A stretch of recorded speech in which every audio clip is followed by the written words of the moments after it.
Hey, Upstream listeners. Today we're releasing a conversation I had on Turpentine's show, The Riff, with my friend Byrne Hobart.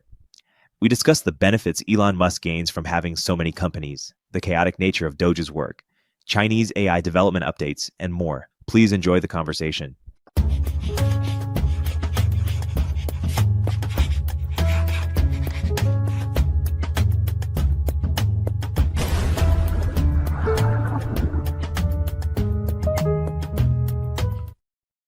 Hey, how are you? Hey, Byrne, I'm doing great. How about you? I am good. Shall we get into it? Yeah, let's do it. Awesome. Byrne, there's a lot I want to cover this week. One is you had a piece on Don Jr. and how he's leveraging the Trump brand. I sort of want to have you unpack that a little bit, but also just ask the question, if Don Jr. was focused on making as much money as possible by leveraging the Trump brand, and he was saying, hey, Byrne, what advice would you have for me? What might you say? Yeah, I'm not sure I would tell him to do that much differently at this point. I guess, there are ways to get a little bit more of the upside, and certainly there is stuff that could be done but may already be being done in terms of trading crypto in particular ahead of different announcements. But he's there is this long and kind of sordid political history of major politicians, less known relatives getting into various business dealings. It's like it is one of the sort of kind of comic relief side stories in any presidency that there is some nephew, cousin, half brother, whatever, who is constantly saying that they're very close to the president, and that of course he can't ever be directly involved in this, but he's really on our side. And that I'd heard this theory about Hunter Biden too, which I thought actually had some explanatory power, that yeah, all the emails are real and Hunter really did tell people it's 10% for the big guy and so on, but he just made sure to not actually tell the actual president any of the things he was doing trading on the name. And meanwhile, you can't really collect on that. If you are a corrupt oligarch and you hire someone for this completely fake, very well paid job, and he says, yeah, it's the org chart is there's me, and then under me is the Secretary of State or whatever. It's not like you can sue him for misrepresenting himself if that turns out not to be true. So it is kind of a good grift to run. And I think in the Don Jr. case, he is, at least among Republicans, a celebrity in his own right, and does operate in that capacity. Like, he gives speeches and things. He has his own media presence. So he is also part of that orbit. But yeah, he seems to be doing a lot of the kind of smaller scale business dealings. But it's also it is a feature of the market right now that retail investors are pretty big. They tend to get pretty excited about things like that, about brand name board members, and especially for companies where either A, you can't really evaluate the business at all, it's too early for that, or B, you can, and you can compare it to other companies and say, this is just not as good a business as the other ones, but it is my kind of not as good a business. So what we've sort of done is democratize the idea of nepotistically subsidizing a family member who really wants to run a coffee shop or used bookstore or something high status but not very lucrative. It used to be that you had to be wealthy enough to actually do that, to actually fully subsidize that business. But now you can actually do the nepotistic business subsidy thing through your Robinhood account, and it's a smaller amount, but you still get the same fuzzy feeling. So yeah, maybe this is all about taking parts of capitalism that used to be available only to the 1% and making them something anybody could do. Yeah, good explanation on the Don Trump phenomenon. I want to also segue to another version of kind of like, what would you do if you were this person? You also wrote about how Dustin Moskovitz left Asana and had an interesting take as it relates to sort of how he's thinking about what to do with his time. There is this sort of question of, if you have that level of resources, what's the highest leverage thing that you could be doing, especially if you're worried about sort of runaway AI.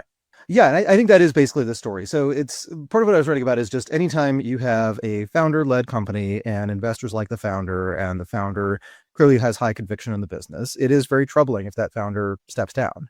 And It often, for good reasons, drives the stock down a little bit. You wonder if all the stock is going to get liquidated, but you also, in many cases, just want this person who understands the business very deeply and who's respected by the employees and so on. Like it's better for them to be in charge than someone else, even if that other person is also pretty good.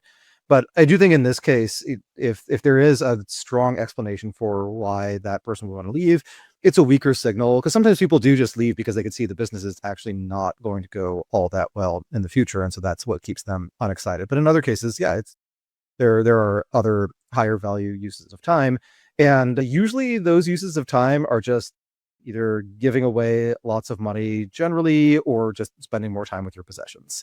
And you have to be pretty motivated to run a business if you could also just enjoy being a billionaire indefinitely and never think about money again, except thinking about how nice it is to have so much. But in his case, he's been alarmed about AI for a long time and has been donating to a lot of EA, effective altruist causes, including causes that are about AI and existential risk and things like that. So I think it's pretty aligned in that case to say that as AI accelerates and as it gets better at doing human level performance, that if you're worried about it achieving superhuman performance in a very negative way for society, that should probably be your full-time thing. So yeah, so I guess it is kind of analogous to if someone steps down because they really want to provide full-time medical care to a relative with a terminal illness. It's just in his case, the person with the terminal illness is all of us, and the illness is that there's this AI thing that's ramping really fast and could kill us all. Yeah, it is. And so what do you expect him to do? I mean, I don't know. It's always hard to come up with expectations for someone who is clearly smart and effective and has a lot of financial resources and has been paying attention to this rapidly changing field for long enough time to have some sense of what's coming next. So I think it will be very high signal, whatever he does next. I think that even the fairly straightforward things like, okay, someone will start another lab that is even more safety focused than the other labs. I think that probably just doesn't work, because if you view safety as actually complementary to building a more powerful AI system, then maybe you'd say you don't need as much money as OpenAI or as Google, because you can actually get more out of the dollars you spend. But I think that's not necessarily true. It is probably true in some sense over long periods, that if you have this smarter reasoning model, it may reason its way into fairly pro-social behavior, but it's hard to say for sure.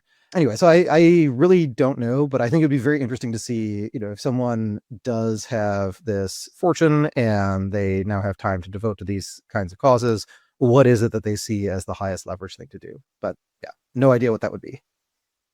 And I could be wrong, but like the fact that is a good explanation does not mean it's the only explanation. And so it is possible that either A, it's like quitting to do nonprofit stuff, but it's a totally different nonprofit thing, it's shrimp welfare or something, or B, that it is just quitting because it is really relaxing to not be running a large company and the money will still be there. Yeah. But what is your sense on sort of Dustin's broader project, or his sort of contributions to sort of, or what he's doing with his work and his foundations, and just the broader sort of field of existential risk? Do you think they're doing a pretty good job? Do you think it's sort of like impossible effort on its face? Or what was sort of your analysis of our sort of existential risk, apparatus? I think it's good to think about existential risks, but I think that you really want to avoid prematurely defining risks of a particular nature and saying this is what counts as an existential risk, because there is this just ongoing existential risk of we end up creating a really complicated society. It has high fixed costs, not in terms of it takes a lot of dollars to keep things running, but in terms of it takes some very functional institutions and the ability to put competent people in charge of solving the right problems. And if you lose that, it's very hard to replace it. And so you can have these radical decreases in the complexity of your society. And in the case of modern human civilization, that just has to mean not just a large decrease in standard of living, but actual starvation. So that's the kind of thing that I worry about more, is sort of cultural decay and risk aversion and just people not having kids and thus not thinking about the distant future. I think that is over long periods, an existential risk that will always be with us and is worth addressing. And then there are other more near-term existential risks, whether it is the Genghis Khan or nuclear war or synthetic bioweapons or rogue superintelligence. Like these are all things that could actually wipe out humanity or functionally wipe us out. But they're always in that mix, and it does feel like the risk of you could sort of think of like a hot apocalypse and cold apocalypse, where hot apocalypse is nukes start flying and by the time they stop, civilization is over. And then cold apocalypse is things are just a little bit less functional over time, and people are a little bit less willing, a little bit lower trust, and a little bit less willing to invest in long-term projects and take big risks. And smart people do things, they opt out of making challenging high stakes decisions in favor of other stuff that they can use their intelligence to do, and the whole thing just gradually falls apart. But it would I suspect it would fall apart in a pretty invisible way. Like if you read about people who are in late stage empires, they don't usually feel like they're at the end of the empire. In fact, it seems more common for people to have this really paranoid feeling that this could collapse at any moment, for them to feel like that on the way up. It's someone like Bill Gates, apparently throughout the 80s, where it was, throughout the 70s, where it definitely made sense, and then continuing to the 80s, but then into the 90s, where it was really hard to justify. Gates would always talk about how Microsoft is just a couple bad releases from being a completely irrelevant company that no longer exists. And I'm sure a lot of people who had those conversations with him in the 90s were thinking to themselves, Bill, no one has ever made as much money as you have at your age, and you're a monopoly in this incredibly valuable product category, and all of the smart people, you are very close to the top of the list of every smart person's ideal place to work. Like, how could you possibly think that there's some risk of all this going wrong? And I think his answer would be, yeah, you could have said that about a lot of other people who, if I name them, you won't actually recognize the names, because it is true that a couple mistakes are enough to kill a company. And then it feels like in the mid 2000s, when Microsoft was kind of in this lull where, yes, they were actually growing, like revenue was actually pretty good, margins were going up, but people were just less scared of them. Like, this was something Paul Graham wrote about, was that he no longer really had to warn startups to think about what Microsoft could do to kill them. They had to warn them about Google, but Microsoft was just not a threat to startups. Like in that period, it does feel like people weren't especially worried that Microsoft would die. They sort of felt like it was impregnable, but was just not really going anywhere. And that is, again, a more meaningful risk. Part of what got Microsoft out of that was a series of pretty bold bets, some of which were done under the Ballmer era. And then Satya was able to spearhead one of those, which did well enough that he's now in charge of the company. And he does seem to have the right kind of paranoia. And maybe it is helpful that it's interesting, actually, that Microsoft has a lot of categories where they are just number one. They're synonymous with the category. They've had other categories in the past where they were synonymous with that. And then they're run by someone who previously worked in their cloud business, which was not number one. It was the company that was the business that was trying to catch up to AWS. It actually did a really impressive job. But that is, at a company where they are number one at a bunch of different fields, you actually do have to kind of go out of your way to pick someone who is not from a business that was the best in its category. But maybe that's what you actually need, is for them to always think of themselves as underdogs who are not necessarily everyone's first choice and who need to be pretty scrappy to survive. Yeah, that's more articulated. We'll continue our interview in a moment after a word from our sponsors. Even if you think it's a bit overhyped, AI is suddenly everywhere. From self-driving cars to molecular medicine to business efficiency. If it's not in your industry yet, it's coming fast. But AI needs a lot of speed and computing power. So how do you compete without costs spiraling out of control? Time to upgrade to the next generation of the cloud. Oracle Cloud Infrastructure, or OCI. OCI is a blazing fast and secure platform for your infrastructure, database, application development, plus all your AI and machine learning workloads. OCI costs 50% less for compute and 80% less for networking. So you're saving a pile of money. Thousands of businesses have already upgraded to OCI, including Vodafone, Thomson Reuters, and Suno AI. Right now, Oracle is offering to cut your current cloud bill in half if you move to OCI for new US customers with minimum financial commitment. Offer ends March 31st. See if your company qualifies for this special offer at oracle.com/turpentine. That's oracle.com/turpentine.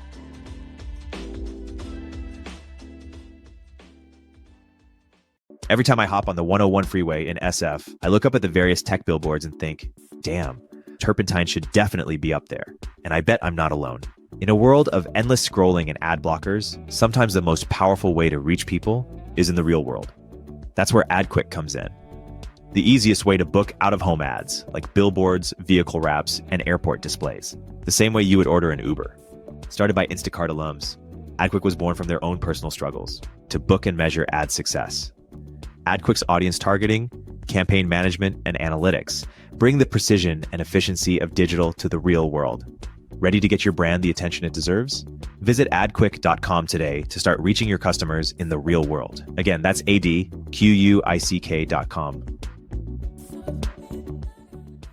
Speaking of sort of high leverage people who are thinking about existential risk, I want to segue to Elon, because you both covered that, you sort of an update with Twitter and how we're impressed with how Twitter has operated, or sort of the ability of Elon's financial engineering prowess. But then also on the other side, Doge has had a lot, been less in favor over the past few weeks. And I'm curious for your assessment of what's going on there. So the Twitter thing is partly financial engineering, that Twitter has this relationship with XAI, and it is just one of the perks of being Elon, or just being someone who is in control of a bunch of different entities in which his ownership stake, his economic ownership varies, is that he does often have the option to move cash flow, talent, infrastructure, etc., to whichever company gets the highest return from. And that kind of works really, really well, unless you just run out of cash flow to reallocate, or all of your Tesla engineers are so busy working on something for SpaceX that they don't also have time to fix some problem at Twitter or whatever.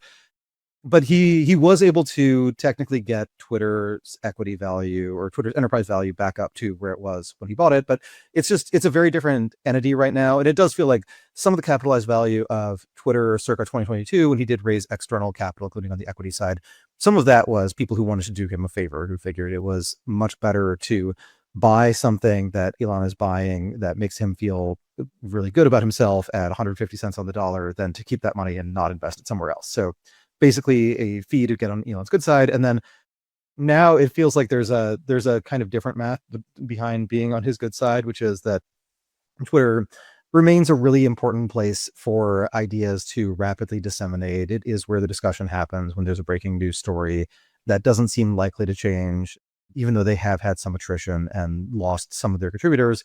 And they have the same kind of boiling off effect, where if people who leave are more likely to be progressive, then the site gets more right-wing as they leave. And so it ends up being too right-wing for the next set of more progressive people. But then some of the people who stick around either just really are open to a broad spectrum of views, and they know that they have plenty of progressive friends and can get the progressive side of something, or could just generate it on the fly. And so they want to hear what the right wingers are saying. And then the other piece is just people who like scrapping, and who absolutely want to go to a site that is now more conservative, because they get to have arguments with people and dunk on them all day. And that's quite fun some of the time. So I think Twitter, it is not quite the town square, but you also can't really run the town square if your town spans multiple countries with different legal jurisdictions, and the owner of this town square, has business interests, including interests in different countries that have very different views from the US. So yeah, you just can't have the town square if the town square is owned by someone who does a lot of business in China. There are just going to be limits to the things that he's able to say. And then if he's also part of the Trump administration, there are further limits to what kinds of discourse he wants to happen. But yeah, I think it is partly just a story about how if you have a bunch of different entities and you just have a bunch of different trade-offs you can make, you have a lot of opportunities other people don't have. And that is a lot of what negotiation is in general, is figuring out, okay, we're both negotiating on this one dimension, and it's clear that we both care about the outcome, and we can't quite get to the middle. Is there some other trade-off that I care about a lot and my counterparty doesn't care about that much, or vice versa, where we can actually get closer to an agreement? And so Elon just has more degrees of freedom than just about anyone, and then more hard constraints on how much you can use at each of those things than just about anyone. Are you what is your outlook on Doge going forward? And if it's perceived to be, its ability. Yeah. So I think if I were part of it, what I would hopefully be thinking is the shock and awe phase is over. We have convinced everyone who gets a government contract that these contracts will be scrutinized. In fact, they'll be scrutinized in a pretty hostile way. And sometimes you'll be doing something good that sounds not so good. And so you still lose your funding. And so what that forces is some level of transparency and really a focus on KPIs. So if you have some grant that is actually serving US interests and it's doing so in a kind of opaque way, just making that more legible to someone who's new to the system is probably a good thing. And I think you can look at a lot of the mistakes Doge has made and say, this is why we need people who have much more expertise in how US foreign aid works and how the US government allocates its operating expense budget and things like that. But I think the other side of that is, if you're deferring to people who do have that expertise, you're often deferring to people who also have a vested interest in how things currently work. And you don't really know what the balance of that is unless you actually start cutting and see what goes wrong and what doesn't. But once that shock and awe phase is over, I would love to see them just go after, I think there are areas like Medicare where there's just there are a lot of opportunities for people in general, service providers, to take advantage of the system in a way that was not intended, that probably shows up pretty straightforwardly if you are doing statistical analysis on things like, I don't know, like you could look at some category of surgery and look at what demographic factors predict, things like age predict how common that surgery is. And then just look at, okay, per capita, is this happening a whole lot in very specific places? Maybe there is someone who is really, really interested in getting subsidized to do this surgery and is willing to do it for people who could probably do without it. I think something like that, it's maybe less exciting and certainly less politically polarizing, but is actually a useful thing to do. The problem with that, though, is if they had tried to do that early on, there would just be a long period where Doge is announced and then nothing happens. And then when they do have an impact, it's these tiny incremental changes that no one really cares about. And so Doge just becomes this minor sideshow. And maybe in the next State of the Union, Trump gets to say, here's so many billions of dollars this organization has saved, and everyone would just be asking, that hypothetical, everyone would be asking, what's Doge? Whereas if in the next State of the Union, he quotes a number, it's an accurate number, it's a few billion less than if Doge had been really rigorous from the very beginning, at least in this case, everyone knows what Doge is. Everyone involved with Doge gets to be proud. Like, people know that they have actually achieved something. And given the size of the team and given the scope of US spending, it's probably a pretty high ROI decision, even if it's not quite the magnitude that Musk was hoping for. That makes sense. It is interesting. What is your sort of assessment of sort of the first, couple months of the Trump White House more broadly? Do you think this is what we expected? Sort of the chaos, sort of the ups and downs. Do we think things are going to normalize? Is it just this status quo going forward? How should we think about it? So I would say it is very nice of you to ask if it's as much chaos as expected, because yes, it is as chaotic as I expected, because I remember the Trump 1 days very clearly. There was a lot of chaos, but it was chaos that didn't actually lead to that many outcomes, or there was a very high ratio chaos, discourse, news flow, etc., to actual changes. And it feels like they've had that same level of discourse and uncertainty and things, but have actually implemented a bunch of changes. And, I think some of those, like some of the cost cuts that Doge did, were just bad, or at least were very ill considered, if only from a political standpoint. And then others seem actually pretty reasonable.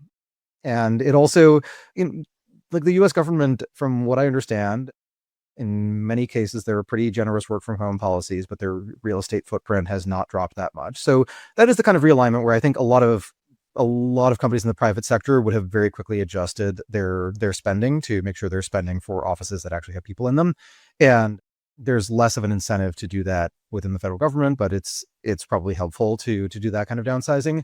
On the tariff stuff, it is, it's almost, you almost don't want to say this is a really effective bluffing strategy. In fact, it should, if you don't like tariffs, you should make it somewhat taboo to say this is an effective bluffing strategy. What you should do instead is pretend that you take these completely seriously. This is a complete reshaping of the economic order, and no country will be able to sell anything to Americans without paying a toll to the US government. Like, if you say that, then tariffs are actually a more credible threat. If everyone understands that a 25% tariff is the start of a negotiation, the actual tariff will be much lower in the end, then the ratio of starting bluff to final outcome gets a lot more extreme in favor of less important final outcomes. One thing that has been interesting is to see just how other countries are reacting in terms of doing their own defense spending. And then there's the story that came out, I think, over the weekend about how the UK has a digital service tax. They are considering preemptively removing that tax because the tax is basically a tariff. It is not on goods, but definitely on services. And the way it's structured is that it's a tax on social networks and search and a couple of services like that. But these are all categories that are just overwhelmingly dominated by American companies. So it does, in effect, mean that there was a tariff on the US and now it's going away. And as I've pointed out a couple times, the tech companies are in a really interesting part of the crossfire, which I think they probably did not anticipate. I suspect that some people would have been a little bit less Trumpy had they thought that the tariff talk was serious than it actually is. Sorry, my dog just jumped off the bed. But these companies, they're kind of swing voters or swing influences where they used to be very pro-Democrat, and I think if you asked them, they just wouldn't have been able to credibly say that they were centrist. They would have said that that many of their employees are, they want to give each side a fair hearing, but yeah, it's much more likely that a Democratic candidate than a Republican candidate would be able to do a fundraiser and get a lot of these people to attend and donate. And now big tech is still probably tilts left, but there are plenty of people who are vocally right.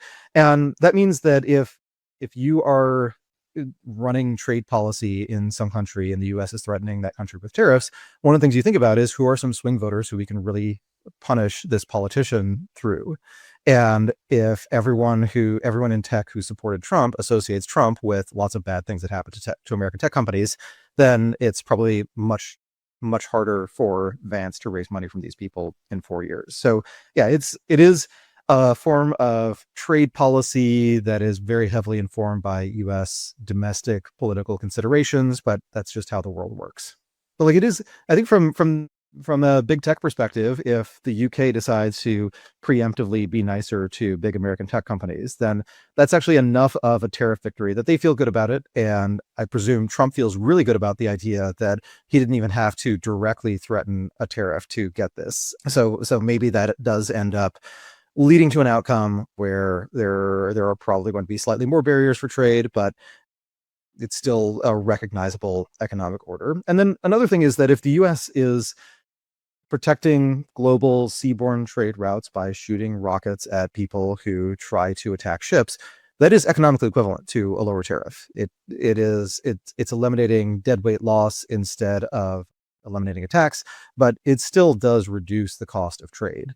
And part of the story of globalization, part of it was changing legal and economic infrastructure such that trade was more viable, but a lot of it was just that container ships are a really, really cheap way to move things arbitrarily long distances, and they tend to create much more complicated supply chains that are much more sprawling and very hard to unwind. So it is, doing things like that is in some economic sense equivalent to making slightly better container ships or just slightly reducing tariffs. Yeah, that's a good articulation. We'll continue our interview in a moment after a word from our sponsors. Hey everyone, Erik here. In this environment, founders need to become profitable faster and do more with smaller teams, especially when it comes to engineering. That's why Sean Lenihan started Squad, a specialized global talent firm for top engineers that will seamlessly integrate with your org. Squad offers rigorously vetted top 1% talent that will actually work hard for you every day. Their engineers work in your time zone, follow your processes, and use your tools. Squad has front-end engineers excelling in TypeScript, React, and Next.js ready to onboard to your team today. For backend, Squad engineers are experts at Node.js, Python, Java, and a range of other languages and frameworks. While it may cost more than the freelancer on Upwork, billing you for 40 hours, but working only 2, Squad offers premium quality at a fraction of the typical cost, without the headache of assessing for skills and culture fit. Squad takes care of sourcing, legal compliance, and local HR for global talent. Increase your velocity without amping up burn. Visit choosesquad.com and mention Turpentine to skip the waitlist. One of the things that people have been thinking about, of course, is what's the future for the Democratic Party. And Ezra Klein and Derek Thompson just came out with a new book called Abundance, and you gave it a brief blurb in your long reads. Antonio Garcia Martinez joked on Twitter or on X that is this just helping Democrats, appreciate supply and demand a little bit? Is this just a basic, hey, markets aren't that bad? I just tried to phrase it in a non-right wing way, or kind of what's your assessment of the sort of the ideas there and how it relates to the Democrat Party?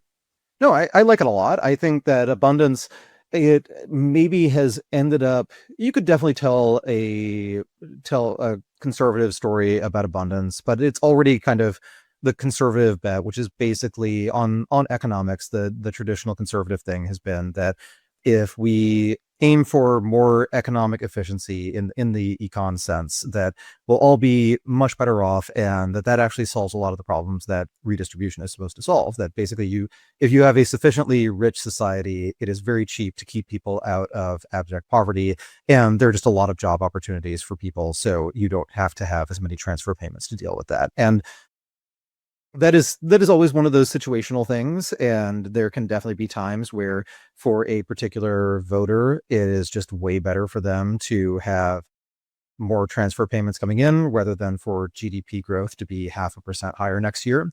But over really long periods, the GDP growth thing is really all that matters, and you'd much rather live in a country like the US at pretty much any part of the economic stratum than a country that has perfect redistributive strategies, has had them for so long that GDP growth has undershot the world average for multiple generations. Like that country, you'll be a lot closer to your neighbors in terms of standard of living, but none of you will have a great standard of living. And if you live in a more globalized world where people can stream videos of shows that are set in the United States, and they can talk to Americans about what their day-to-day life is like, and they can buy a plane ticket, and they can potentially get a visa of some kind, and then you'll in those more egalitarian countries, they will tend to bleed off talent, and that talent will go to higher variance places. So yeah, it's in the long run, you do need some level of growth, and you need some growth focused policies just for your country to stay competitive. And then there's another debate in that over how you handle people who are mostly experiencing the downsides of that kind of growth. But there's also an interesting kind of political entrepreneurship here, where the Republican Party is just a lot less growth focused than they were a decade ago. And they are a lot more interested in other issues. Some of it is that some social issues have got more salient. Some of it is that immigration is more salient. But some of it is just Republicans are a lot less jazzed to talk about things like how tax cuts will affect incentives and cause people to start more companies and things. And that is true. Like, it is true that on the margin, the tax rate you pay does affect the decisions that you make. And in particular, if you have a very high marginal tax rate and if someone is considering a very high variance opportunity, the effective marginal tax rate is actually even higher, because in many outcomes they fail, and then in the outcome where they succeed, they pay very, very steep taxes on that success. So it does truncate the tail of the bell curve, where the tail of the distribution, where a lot of the companies and other institutions that actually create long-term growth, that's where they are, is in exactly that part of the distribution. So it is good to be very careful about that kind of thing. And there's a lot of just nonpartisan, low-hanging fruit. It feels like if foreign policy got more boring, if social issues were less lively, and if there were actually just space on front pages to talk about things like permitting reform, that we'd probably be in a much better spot. And also, just as the parties reshuffle themselves, there is the question of where some people go. So I'm sure there are plenty of people who were libertarians and held their nose and vote Republican for a while and have switched to Democrat, and then vice versa. There are plenty of libertarians who made the opposite switch, often much more vocally. But things haven't really settled, and which party gets which constituency is always an open question. One of the other pieces I linked in the same newsletter where I was talking about abundance was this breakdown of all the detailed demographics we now have on which voters were swinging in which direction in the 2024 election. And one of the things that struck me was that when I first heard about just how different voting demographics work, there were a lot of cases where if you're in the middle of some distribution, especially something like income or education, you're Republican. And then if you're at either tail, either very poor or very rich, you're more likely to be a Democrat. And similar, yeah. And then for education, it was if you are a college graduate, you're very Republican. If you have a PhD, you probably vote Democrat. If you have a GED, you probably vote Democrat.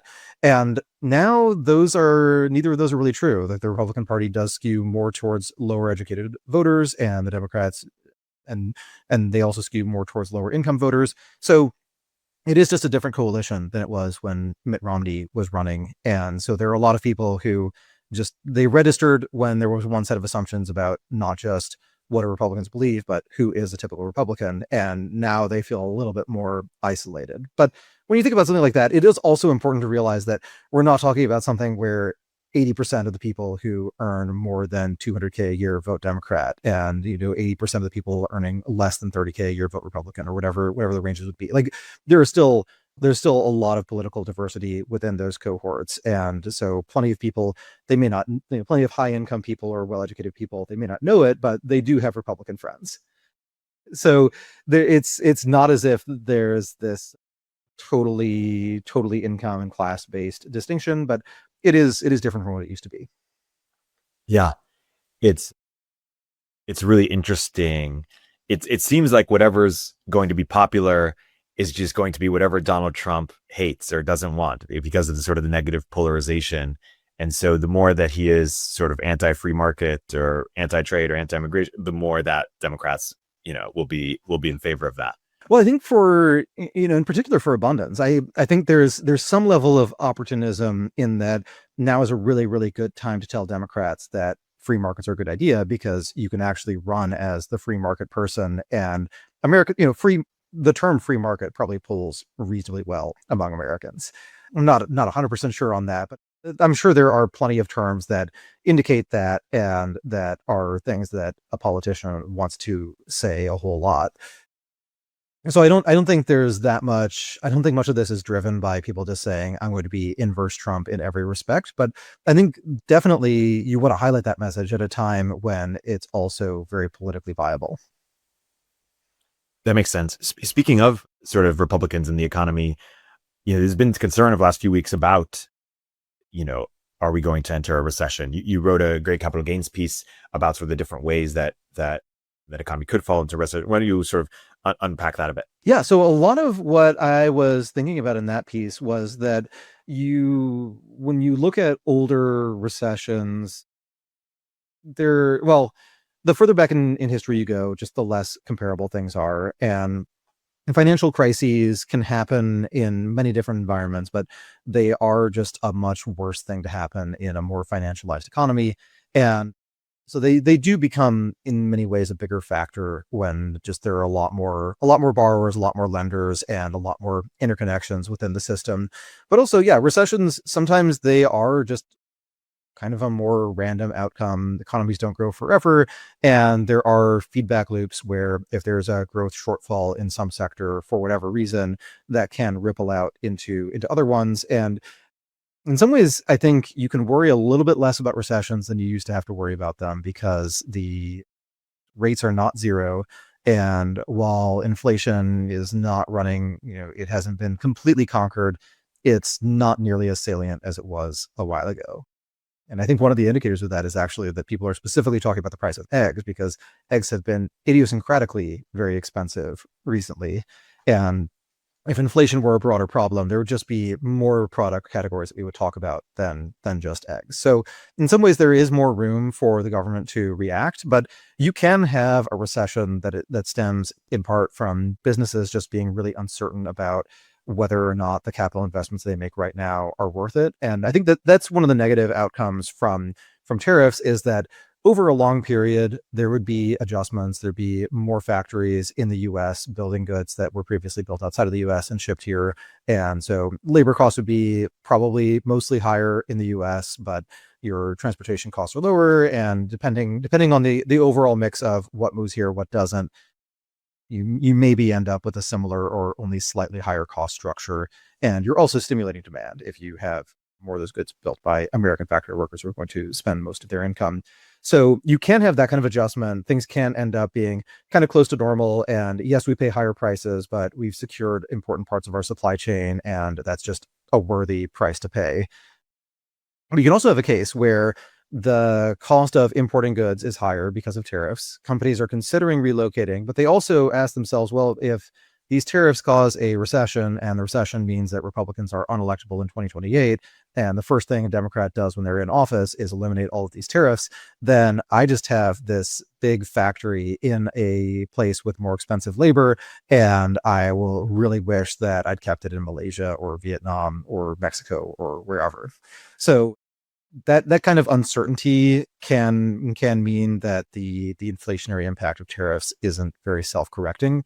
And it's hard to say exactly what you do about that, other than you can make your tariffs more expensive and more inflationary if you also couple them with subsidies, credit or otherwise, for people who build in the US. And maybe if it is just much harder for environmental review to indefinitely delay building a factory, then the more of those factories get built. Because it is probably the case that if you decide today that you're going to build the next Toyota factory in the United States rather than in some other country, it's not necessarily the case that you actually get that thing done and up and running by the time Trump is out of office. So there are a lot of incentives to wait things out, and streamlining the process by which projects get approval might actually be a way to make the economy a little bit more adaptable to that. Yeah. Interesting. There was this sort of line of thinking in the past few weeks around, like, some people were trying to spin this into a good thing, or this meaning the sort of stock market going down. I think they're trying to say things like, hey, this will help us with our debt somehow, or this will sort of like clean the sewage out the system. I heard people say things like, or like, there's a difference between Wall Street and Main Street, and this is just affecting Wall Street, but sort of Main Street's not affected, or the stock market's not the economy, or so, like, what is the right way of thinking about it? Is there a way? I assume that that's all cope, basically, and that everything that affects sort of Wall Street also affects Main Street. But let's disentangle this. Yeah. Like if you get fired from your job and your first reaction is, well, the office chairs were really uncomfortable, so this is actually a good thing. Like, it's obviously cope. It is, like, all else being equal, it is probably better for the market to be up than down. It probably means that the US is producing more things, and that these are things that people want, such that they are willing to pay a markup for them. So these companies are profitable, and people have confidence that the growth will continue. So it's not just that earnings are high, but multiples are rising, et cetera, et cetera. But it's also the case that, yeah, sometimes there are political decisions you can make that do redistribute some upside from consumption to investment, or from labor to asset holders. So yeah, a rising stock market is not always a good sign, and it's always going to be out of sync with the rest of the economy too. So if you look at a chart of the S&P 500 versus unemployment rates, you'll definitely find a lot of cases where they're moving in opposite directions, but it's because S&P is going down in anticipation of a recession, unemployment still low because the recession hasn't hit yet, and then unemployment starts going up, market's still going down, and then at some point, market starts rallying and unemployment is still rising. And so you look at this and you're like, what are people doing? But what they were doing in March of 2009 was saying unemployment used to go up by 0.4 to 0.5 percentage points per month, and now it's only 0.3 to 0.4. So we know that things are actually getting worse more slowly than before. And, housing prices, they're dropping more slowly than they were a couple months ago. And so we can kind of see that at some point, the second derivative means that there will be growth again. And you don't want to wait until unemployment is back below 5% and say, okay, now's the time to get into equities. You miss a lot of the upside there. If you see that there's a path towards that, then that's when you buy. So yeah, there is a lot of cope here, because it's not as if what's going on is that we have these policies that are just redistributing a lot of what would have been money going towards buybacks into consumers' pockets. That is just not the case. What we see instead is that there's a set of policies that do cause a lot of uncertainty. They cause some deadweight loss. They do have some upsides over time, especially if implemented well. And it's very unclear what those policies will ultimately be. But in the meantime, I think pretty much anyone who is analyzing stocks in the S&P 500 prefers the policy mix of a couple months ago to the policy mix of today, at least in terms of this year's expected earnings per share. Yeah, so there's a lot of coke there.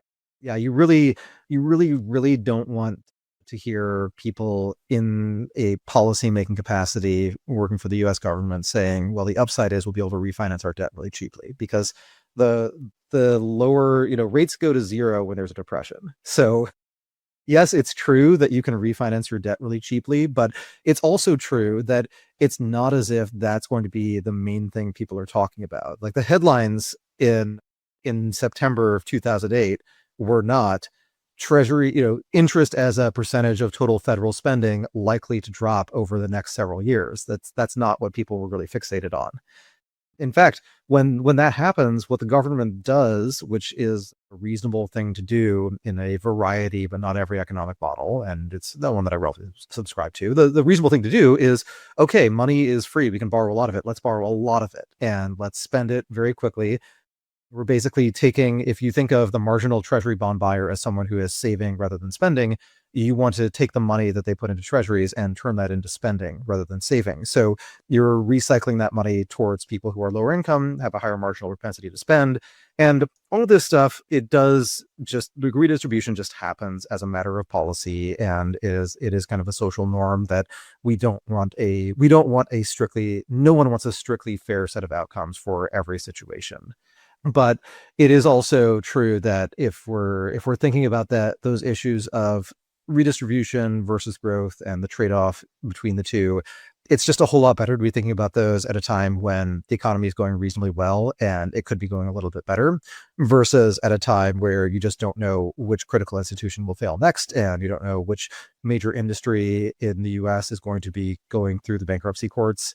That's a time when you have a lot of really narrow questions around this many tens of thousands of people are not getting the next paycheck that they thought they were getting, and what do we do about that? And those questions have answers that are sometimes involve lots of financial policy changes, and sometimes it's like, let's make sure that we know how many police officers are available to do some overtime if things get really bad. So yeah, you don't want to be making economic policy when that's one of the considerations, is like, how much tear gas do we actually have right now?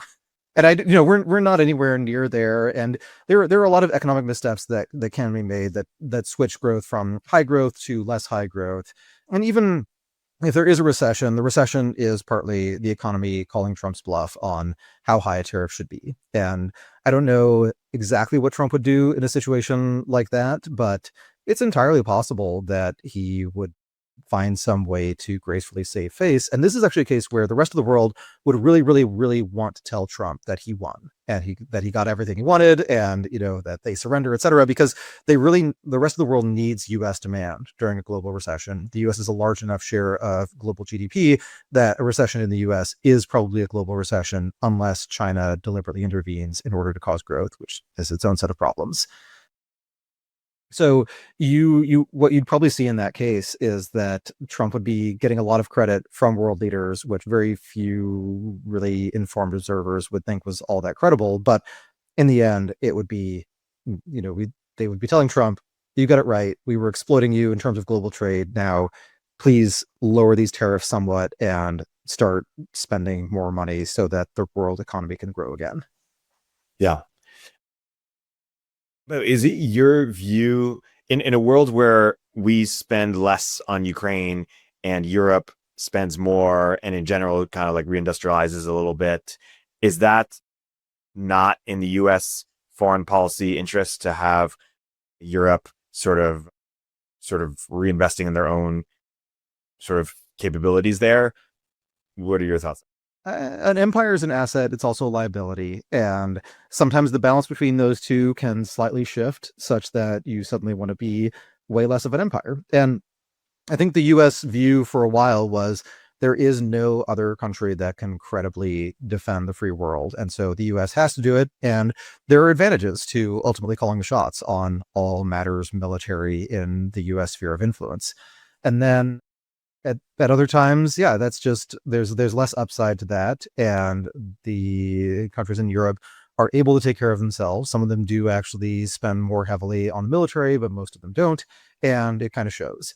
And so I think it does weaken the US in the sense that the US can really throw its weight around more if it is the only way that military force can be deployed in a meaningful scale outside of just defending those countries. And even then it's kind of iffy, but maybe that's just not really worth it. And I also think it's just kind of weird for there to be a handful of real countries and then a lot of countries that are on this weird continuum where I'm just not entirely clear if 100 years from now, when historians are drawing world maps of what the world looks like and what the borders were in, say, the 1990s, do they actually, I would assume that the right thing to do is you color the US one color, and then you use a slightly different shade of that color to color in most of Western Europe and Japan and Australia and a few other places, because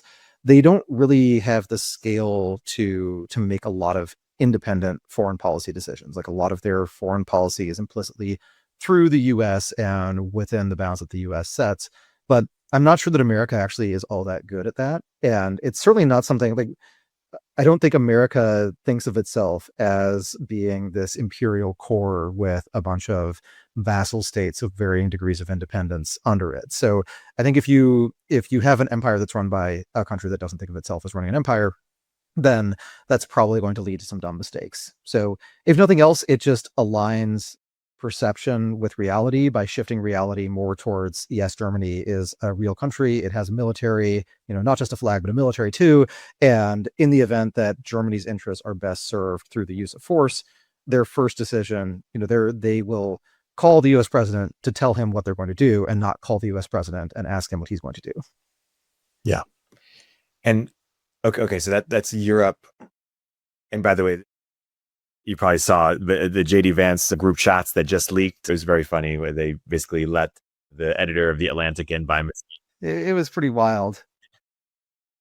Yeah, and he's saying how he hates you. Yeah, I was thinking of just dropping random messages into some of my group chats saying things like, yeah, we'll probably be launching the missiles in exactly 2 hours. Oops, wrong chat, sorry. Yeah, that's so funny. But Signal does make it slightly easy to send a message to the wrong person. So I do try to start one-on-one Signal chats with just idle chit-chat that makes me comfortable with the fact that I'm actually talking to the person I think I am, because there are just a lot of people with the same first and last initial, and you don't, especially if you have like an urgent thing that you need to tell this person because they specifically would find it extremely funny.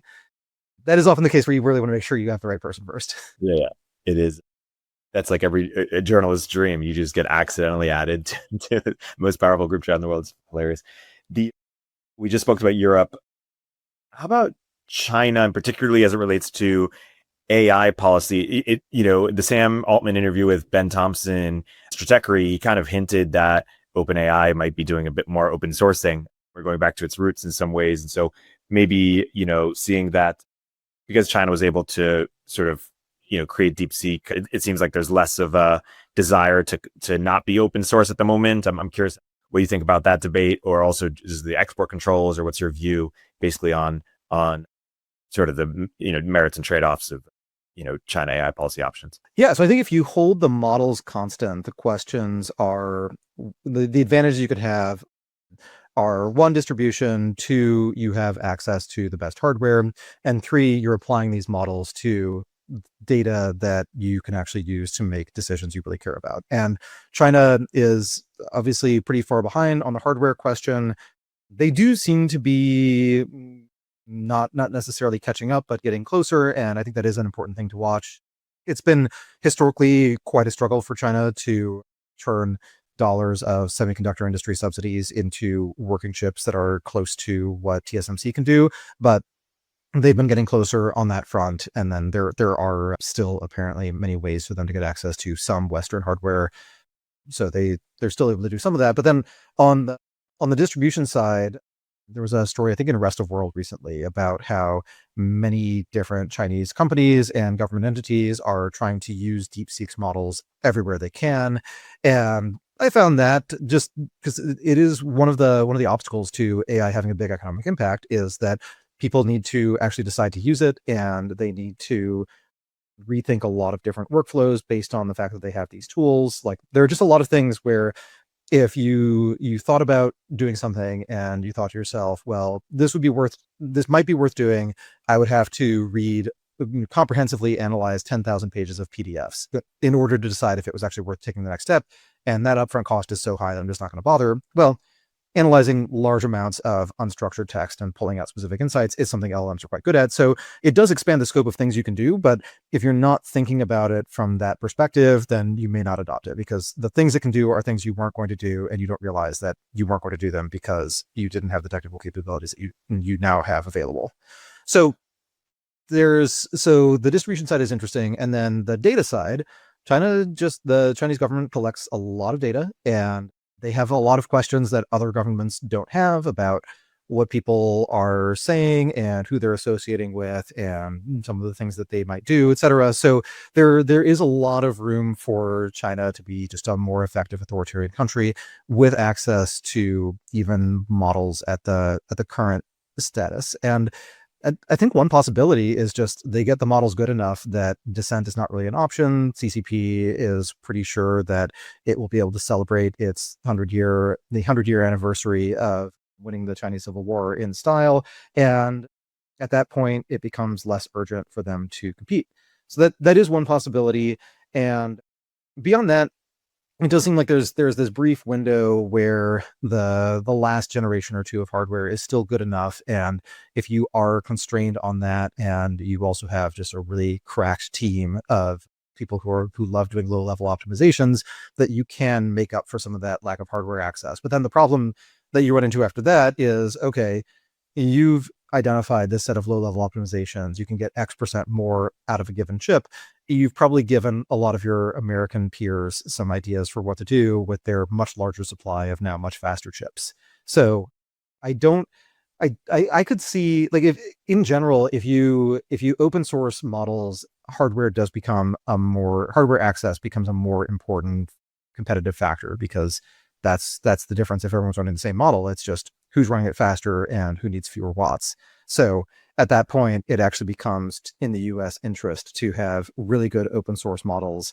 And if you do build models that are open source, it's open weight models that are trained on a corpus that does tend to serve US interests, and that will censor the things that you want censored, basically, and not censor the things that you'd actually rather the average Chinese netizen have a little bit more familiarity with, then maybe that actual open source arc is a good thing. And it's certainly something where it gives Sam Altman some political cover if he can say that there's a model that is better than anything DeepSeek has, and yes, it knows who Tank Guy is, and yes, it knows which beloved children's character Xi Jinping has an uncanny resemblance to.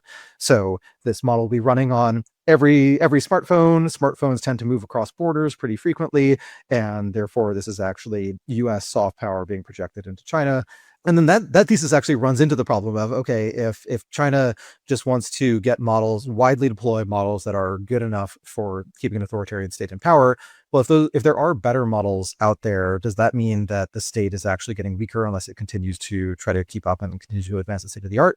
And that, again, very interesting open question. And it will be fascinating to see what beliefs are implied by things China does in the AI policy realm in the coming years. Well, Byrne, that sounds like a great place to wrap. As always, this has been a wide-ranging conversation, and until next time. Yes, indeed. Great chatting. Thank you. Upstream with Erik Torenberg is a show from Turpentine, the podcast network behind Moment of Zen and Cognitive Revolution. If you like the episode, please leave a review in the Apple Store.